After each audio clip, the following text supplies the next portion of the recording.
el coordinador acá en oncología, para hablar sobre un poco de cáncer de pulmón, ¿no? Lo que le interesa a ustedes como pregrado. En realidad, dentro de la currícula, ¿no?, del médico general en el Perú, oncología es un capítulo bien relegado, ¿no? Poco sabemos de onco. Bueno, quizás hay chicos entre ustedes que les gusta la oncología y veamos después, ¿no?, de la especialidad, de repente en la SUB, que es un mundo muy amplio, ¿no?, con respecto a la oncología. Bueno, sobre el cáncer de pulmón, solo hay dos puntos para poder tomar en consideración. Punto número uno es el nódulo solitario pulmonar. Bueno, es como un signo radiológico que nos va a ayudar al diagnóstico temprano con respecto al cáncer, ¿no? A veces esto de manera fortuita, a veces por otras patologías uno toma una radiografía de tórax y te encuentras con un nódulo pulmonar. Básicamente definirlo, las características para poder determinar si se trata de una lesión benigna o maligna, y posteriormente, si se tratara de alta sospecha de un cáncer, estadiarlo, ¿no? Y estadiarlo para ver en qué estadio clínico se encuentra la enfermedad, para poder determinar el pronóstico y el tratamiento con respecto a la enfermedad, ¿no? Bueno, con respecto a las estadísticas, vemos de que en general, de 10 pacientes con cáncer, 1 es partícipe, ¿no?, del cáncer de pulmón. De 3 muertes, 1 es de pulmón. Vemos también que con respecto al sexo, no hay mucha diferencia, ¿no? En los años de inicio del siglo XIX, siempre el sexo masculino llevaba siempre la delantera, ¿no? Pero actualmente siempre estamos entre 3 a 2, en algunos lugares, ¿no? En Asia casi estamos iguales, ¿no?, entre ambos los dos sexos. Bueno, con respecto a la mortalidad, como vemos, está más que con respecto a colon, a mama y a próstata juntos. Bueno, la sobrevida a 5 años es pobrísima. Con respecto a pulmón, veamos de que hay dos tipos, grupos histológicos importantes dentro de lo que es células pequeñas y células no pequeñas. Y lo de las células pequeñas, el pronóstico es bien bajo, ¿no? Vemos 14% en USA, en Estados Unidos, y en Asia el 8%. La etiología, todos sabemos que el cigarro en general, ya tenemos claro, ¿no?, que tiene mucha relación más o menos entre 60 y 62 tipos de cánceres. Es responsable de esto, ¿no?, de manera indirecta o directamente. Dentro de ellos, desde el inicio, desde la boca hasta el recto, ¿no? En la boca, cáncer de lengua, cáncer de orofaringe, de amígdalas, de los senos paranasales, de la laringe, de faringe, retrofaringe, de esófago, y está relacionado de manera directa con cánceres del estómago. También de lo que es de vías urinarias, ¿no?, de las vías urinarias altas, bajas, en especial lo que es tumores de la pelvis renal, los tumores de vejiga, están relacionados bastante con el tabaco. Bueno, también tenemos el radón, el humo de biomasas, el asbestos, hidrocarburos, los derivados del cromo hexavalente, el níquel, el arsénico y los pesticidas. Bueno, en nuestro medio bastante relacionado también con los materiales de pintura, los derivados del petróleo, los aromáticos. Eso es lo que vemos nosotros, bueno, por lo menos en la institución, ¿no? Bueno, esto ya lo manejan ustedes más que yo. Sabemos que la nicotina genera una dependencia bastante fuerte en nuestro medio. Y vemos acá las imágenes con respecto al inicio de lo que es del consumo de lo que es el cigarrillo, ¿no? Vemos que las imágenes son totalmente diferentes cuando uno consume 3 cigarrillos y lo que nunca consumió, ¿no? Igual acá vemos que los receptores de la nicotina, los receptores, los beta 2 y los alfa 4 son los responsables para lo que es la estimulación y todas las sensaciones placenteras, ¿no?, que vienen en el mesolímbico. Eso lo sabemos ustedes, creo que ustedes lo saben mejor que yo, que va a corresponder desde estos núcleos hacia lo que es el segmento ventral, ¿no?, tegmental. Bueno, aquí va a incluir todo lo que es las amígdalas y todas las sensaciones que va a percibir, ¿no?, el ser humano con respecto a las sensaciones agradables, las placenteras. Bueno, está relacionado también con las vías dopaminérgicas y las catecolaminas. Son las dos vías de sensaciones de placer, ¿no? Aquí les traje esta imagen para poder esclarecer con respecto a cuál de estos a la hora de la combustión nos va a producir, nos va a estimular la alteración, la mutación a nivel de la replicación de la cadena del ADN. Bueno, esto es con respecto al cigarrillo, pero en nuestro medio, en las épocas del 80 y del 70, se ha estudiado bastante también con respecto a la combustión de leña, de queroseno. Actualmente nosotros los pacientes tenemos 70, 80 años y tienen muchos antecedentes de haber cocinado con el queroseno, ¿no? Que ya ha sido, creo que ya se ha retirado de nuestro medio. Bueno, en sí, el problema es el humo. El humo, por una combustión incompleta, lo que va a producir son más de 300 sustancias que van a estimular, ¿no? Lo que es la proliferación a nivel de los receptores epidérmicos en la replicación del ADN. Van a suprimir también a todos estos genes supresores de genes, el P53, y lo que es toda la cadena de la citoqueratina, ¿no? Y van a producir, y van a hacer de que la replicación se aumente con respecto a la frecuencia, ¿no?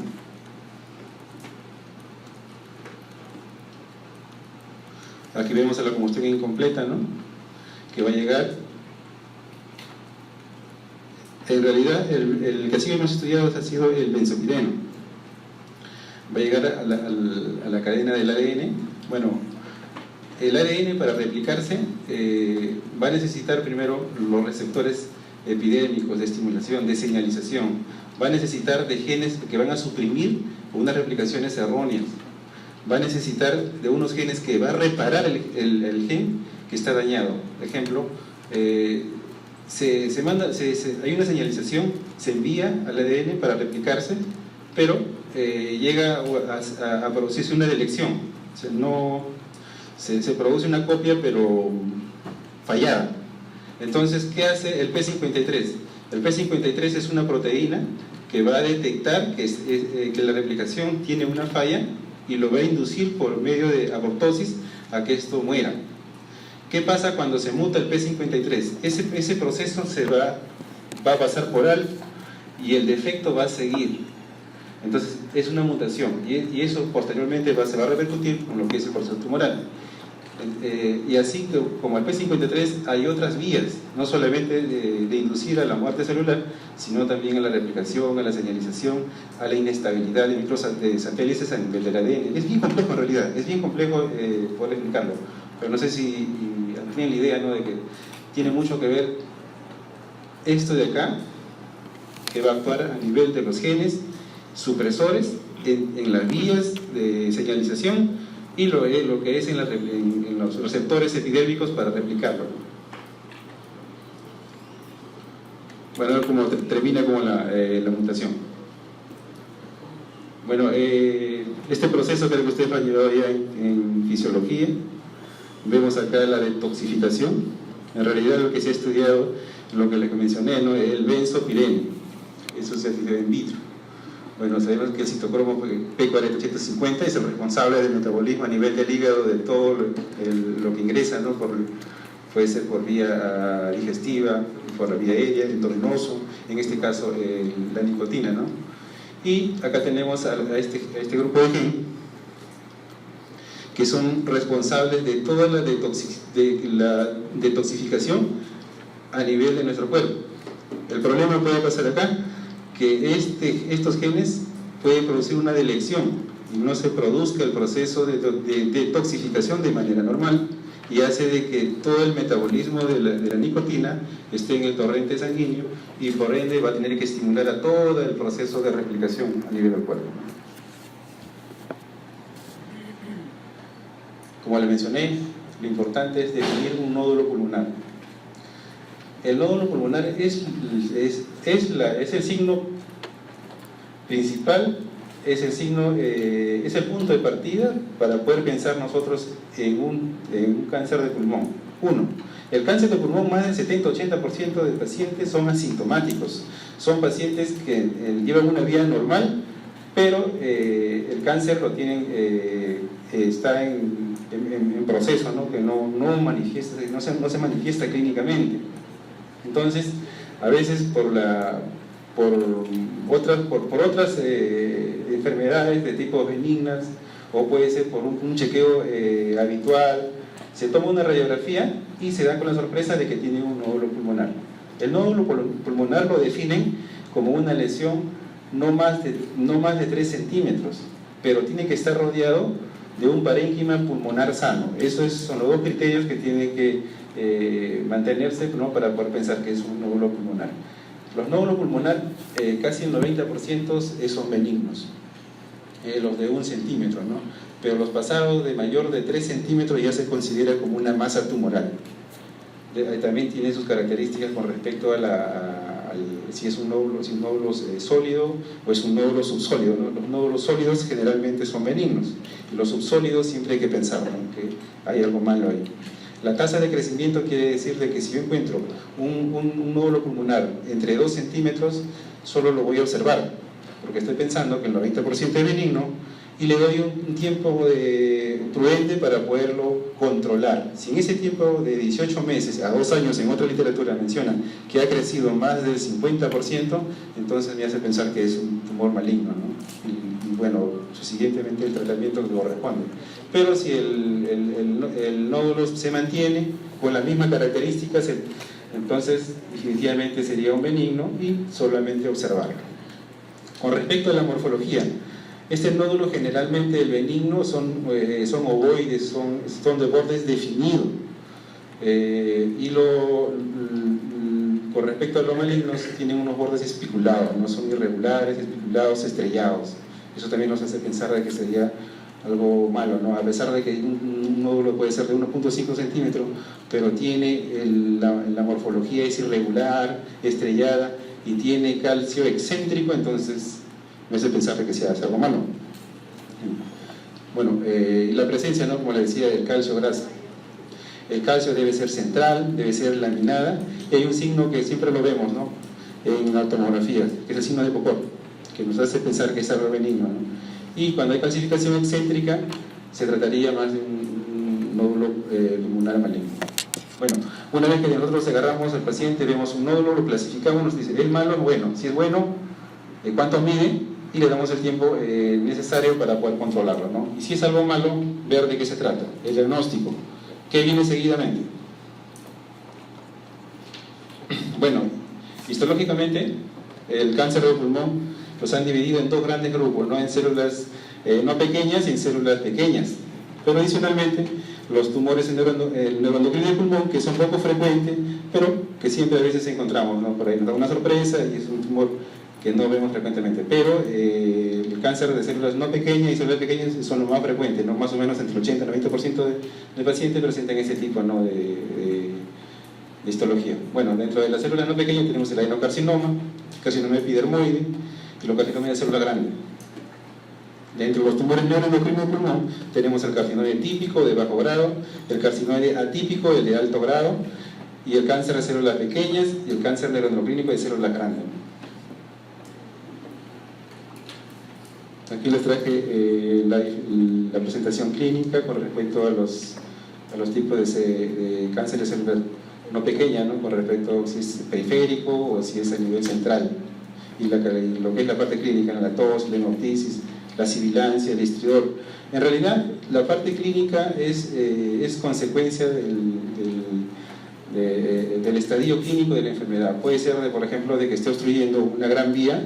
Vamos a encontrar todo lo que es la semiología de una obstrucción, ¿no?, sibilancias, estertores, subcrépitos, de repente por acumulación de secreciones, cuando hay compromiso de vasos, cuando hay hemoptisis y la tos, ¿no?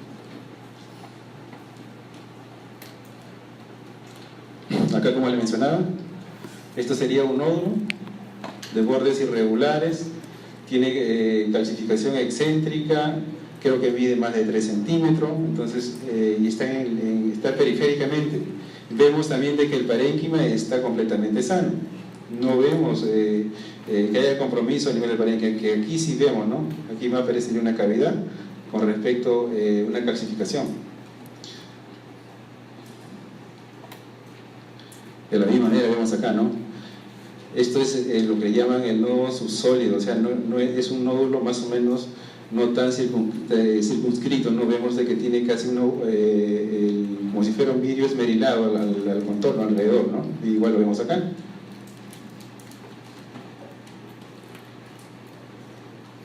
Bueno, acá vemos un componente mediastinal. Esto de acá es un ganglio. Esto es la tráquea. ¿Y esto qué sería? Esta imagen. Eso todo. Sería el callado. El callado. Entonces vemos que acá hay una masa. Todo esto es una masa. Sería un componente ganglionar. Bueno, igual como les decía, los síntomas es de acuerdo a los estadios, ¿no? Normalmente es asintomático, son pacientes que no hay manifestación, ¿no? Y la manifestación clínica posteriormente se va a venir con respecto a la complicación de todo el sistema. Puede haber síndromes paraneoplásicos porque ya la enfermedad está avanzada, está en un estadio 4. Bueno, como le mencioné también el tiempo de duplicación de los nódulos pulmonares, ¿no? 18 a 2 años, ¿no? Es lo que siempre esperamos nosotros, que haya una duplicación más del 50%. Cuando hablamos nosotros de invasión local nos referimos lo que es al mediastino con respecto a todos los ganglios. Bueno, ya ustedes han llevado anatomía y saben todos los grupos ganglionares a nivel de tórax, los paratraqueales, los subcarinales, los bronquiales, todos los grupos, ¿no? Entonces, todos los síntomas están asociados a esto, al compromiso.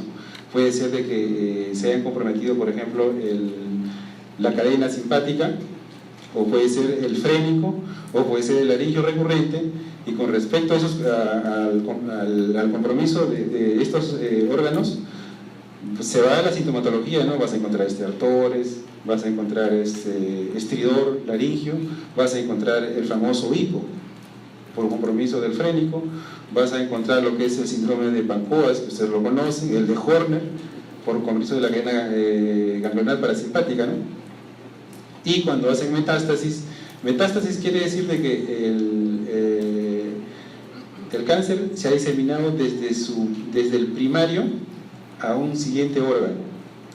En este caso, en pulmón, la pleura está considerada un siguiente órgano, no necesariamente tiene que salir del tórax para decirle que ha hecho metástasis. También, claro, por supuesto, llega el sistema nervioso central, llega el riñón, bueno, y toda parte del cuerpo, ¿no? Hasta incluyendo huesos. Con respecto a las sustancias hormonales, frecuentemente pacientes debutan, como por ejemplo, con síndrome de SIHAD, bueno, ya ustedes, según la semiología, bueno, ¿esto es hemotisis o no es hemotisis? Sí. ¿Es hemotisis?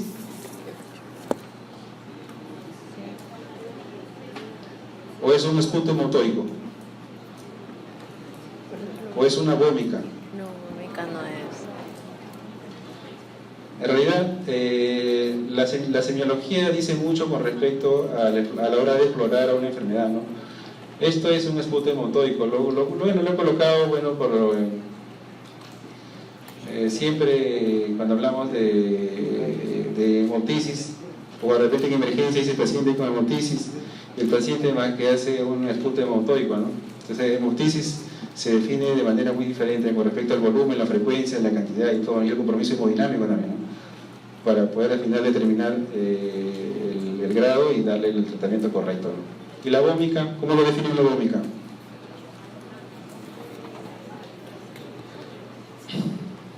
Bueno, como le mencioné, Pancoas, ustedes lo conocen. Inicialmente, cuando no se contaba todavía con imágenes, por ejemplo con la tomografía, la resonancia, solo contábamos con los rayos X y era un poco muy difícil de darle un diagnóstico con respecto al cáncer de pulmón temprano. y se producía esto, ¿no? Que la tumoración siempre quedaba en el lápiz, los pulmones, y sabemos que por esta zona, por este nivel, va a recorrer todo lo que es la cadena simpática.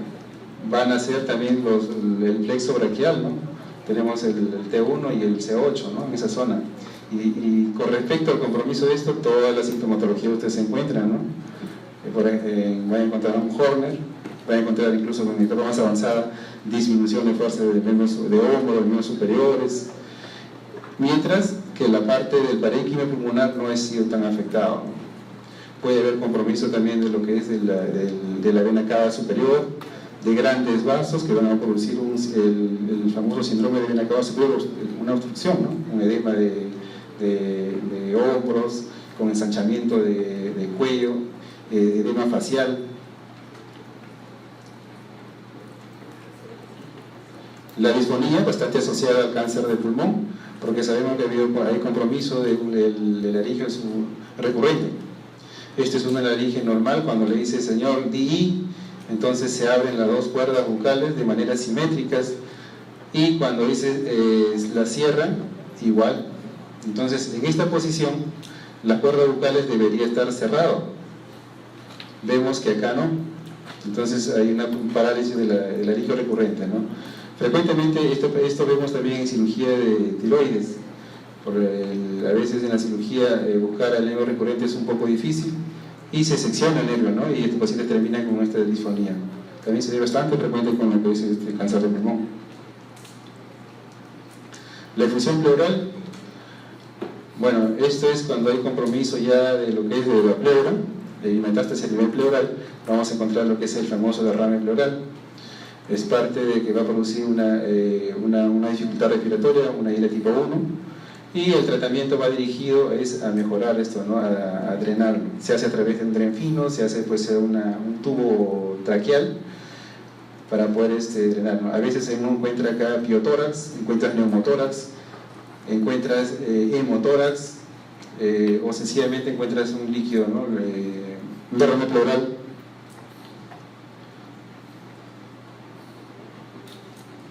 Es lo que le mencionaba, ¿no? El síndrome de vena cava superior. Esto es una emergencia. Si esto no se actúa rápido en emergencia, el paciente fallece. Básicamente se ha producido por problemas de tumores a nivel mediastinal, que también producen, ¿no? el síndrome de Pampoas.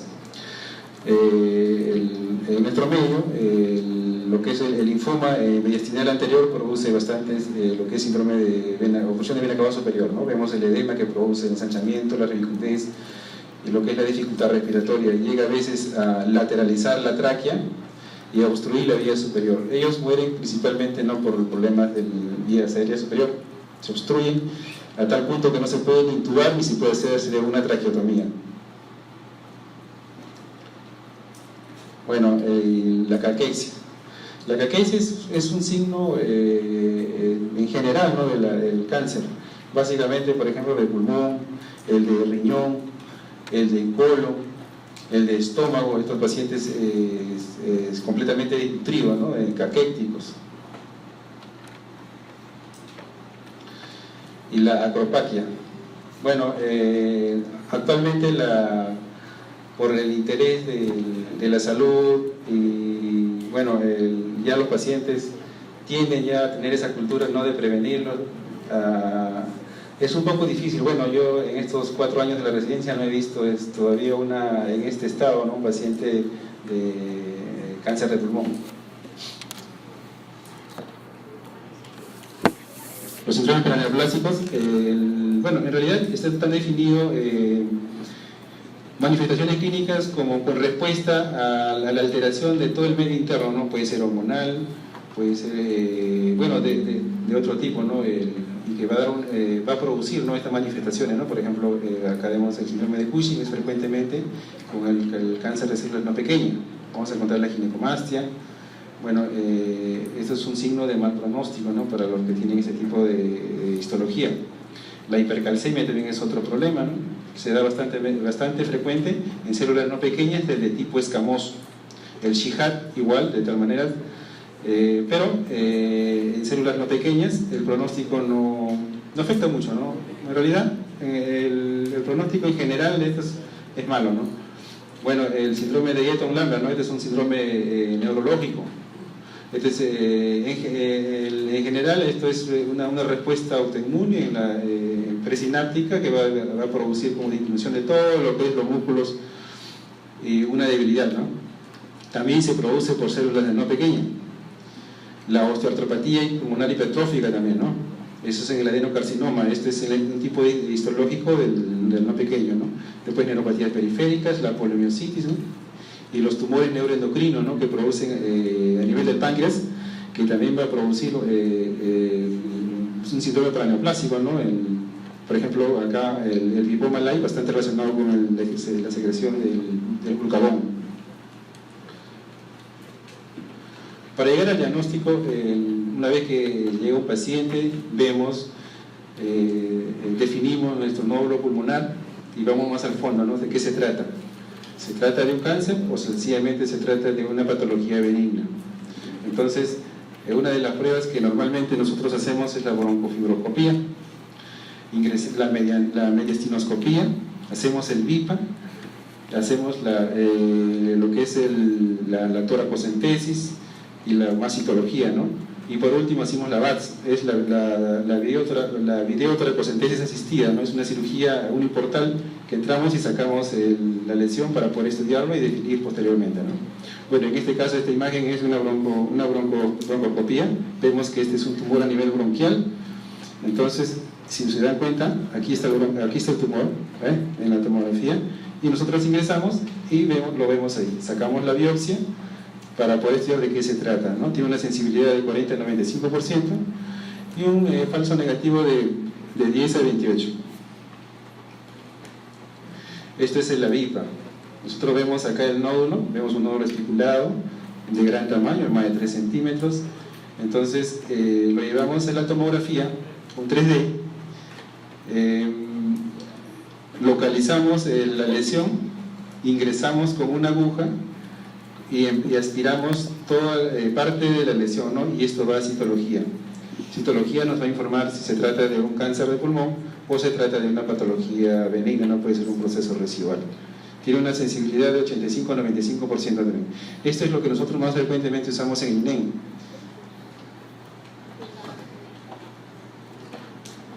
Bueno, acá tenemos una mediastinoscopía. Vemos acá los ganglios, los grupos ganglionares, los paratraqueales. Acá vemos el subcarinal, los peribronquiales también, ¿no? Vemos acá que está y se ingresa acá, se hace el corte más o menos a 2 centímetros debajo del cartílago tiroides. Hacemos una incisión, entramos al mediastino, aquí vemos, es algo rígido, se ingresa y verificamos por un fibroscopio los ganglios y empezamos a sacar las muestras, ¿no? Puede ser generalmente los paratraqueales. Los paratraqueales son los que sacamos lo más evidente, sacamos y para estudio, ¿no?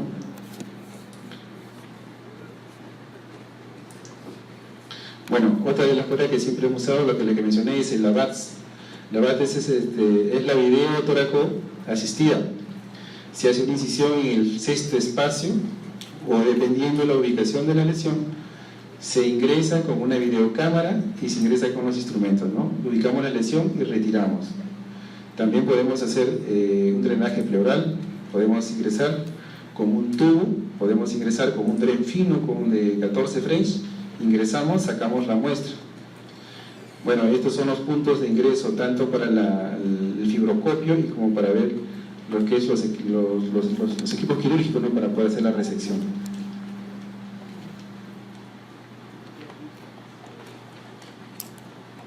Bueno, lo otro es cuando ya tenemos nosotros el diagnóstico de cáncer de pulmón, la citología nos va a decir si se trata de un adenocarcinoma, se trata de un escamoso, bueno, en fin.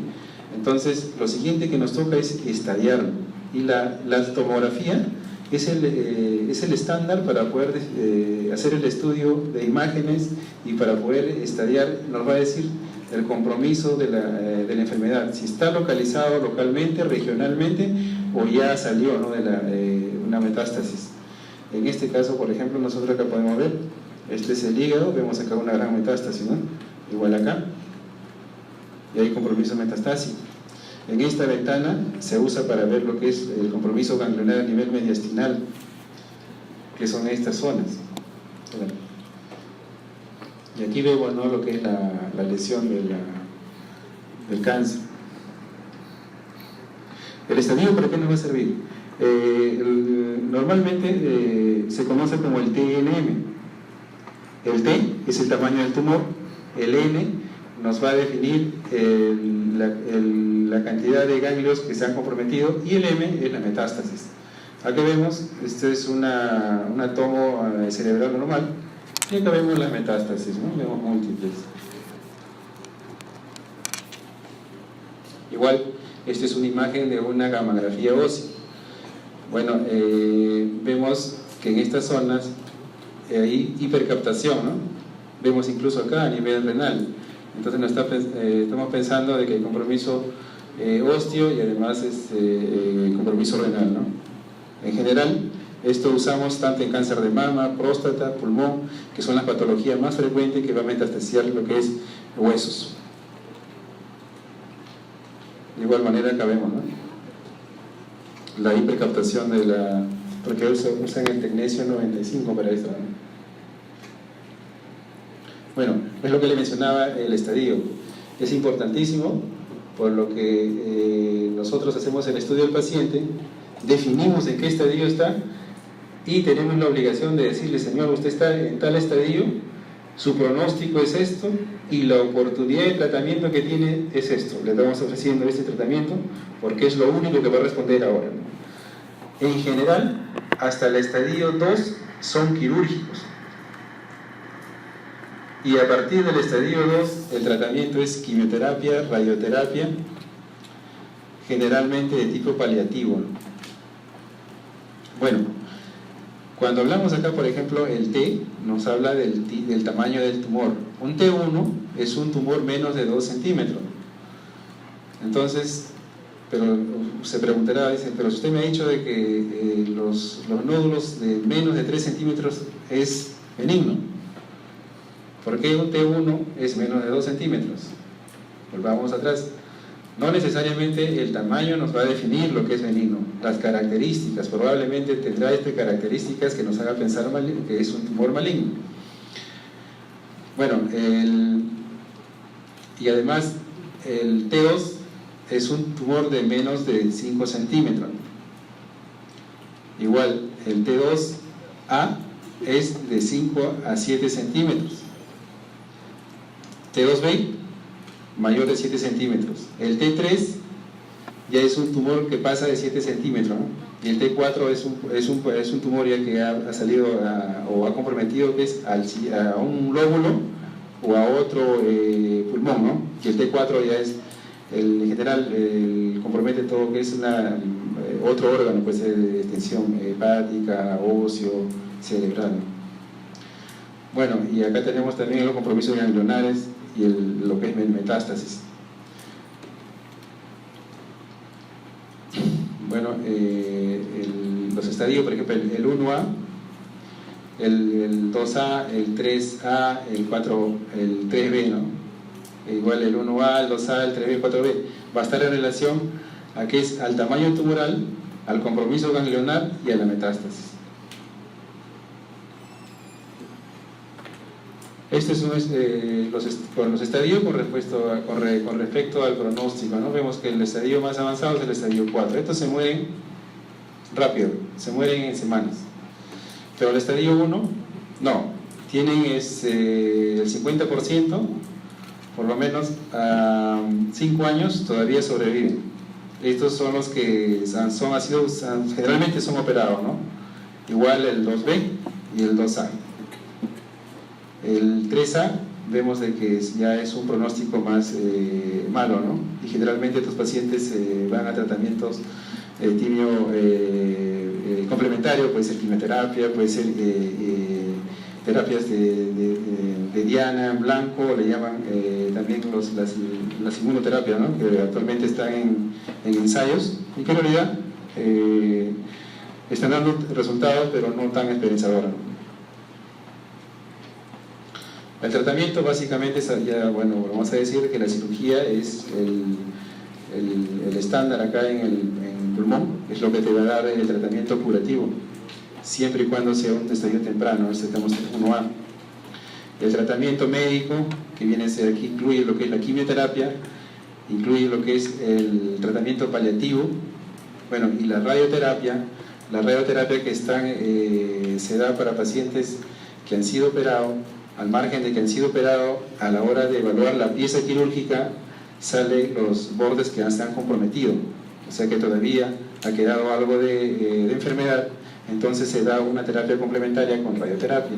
O en pacientes que a pesar de que tienen el estadio clínico temprano, puede ser 1A, que se considera no operable, no por el problema oncológico, sino por el problema de comorbilidad que podría tener. La edad es importante, paciente mayor de 76, 78 años ya no es candidato para tratamiento quirúrgico, solamente para manejo médico. Uno, por el pronóstico, que es malo, es corto, y más le causamos más morbilidad. Son pacientes que ingresan a sala, se le intuba y a veces no salen del ventilador mecánico, fallecen. Igual, la terapia ariana está dirigido para todos los receptores de la citoqueratina, los de señalización y los de las proteínas reparadoras o proteínas que van a controlar todo este proceso de la reparación del ADN, que se están todavía en ensayo, La inmunoterapia ya tiene ya un tiempo más o menos de 15, creo 20 años ya trabajándose, pero las respuestas todavía no son tan esperanzadoras. Bueno, la detección, como decía, la tomografía, la radiografía es el inicio del plan de trabajo. Bueno, para que la radiografía detecte un nódulo solitario tiene que medir más de 1 centímetro. Algunas literaturas mencionan hasta medio centímetro, pero en realidad 1 centímetro hacia adelante son detectadas por la radiografía. En cambio, con la tomografía podemos ver hasta de 3 milímetros, 3, 6, 8, 9 milímetros. Las últimas guías mencionan cómo manejar, cómo observar un nódulo de menos de 1 centímetro, de 3 milímetros, de 6 y de 8. El punto de corte, los ingleses, 8 milímetros. Un paciente con un nódulo de 8 milímetros debe ser observado. Bueno, les traje esta diapositiva para ver la relación que se está estudiando ahora por la radiación producto de exámenes de imágenes que tienden a inducir bastante con respecto al cáncer, no solamente de pulmón, sino al cáncer de mama, cáncer de vejiga, bueno, y todos los que son estimulados, que están relacionados bastante con la irradiación. Por ejemplo, el sarcoma de mama, el angiosarcoma de mama está bastante relacionado con la radiación, y estos pacientes tienen un mal pronóstico también, Vemos que con la radiografía de la parrilla costal, en relación a lo que es la tomografía que han recibido a bajas dosis, vemos que la importancia del 20%, con una relativa reducción de la mortalidad. Entonces no es tampoco irradiarse frecuentemente. Hay pacientes que han sido tratados de diferentes tipos de patología oncológica, pero dentro del plan de trabajo a veces lo irradiamos, pedimos exámenes cada 3 meses, cada 6 meses, cada año. Bueno, y toda su vida se pasan irradiándose y tienden a presentar cáncer, es un segundo primario, productos por esto de la radiación.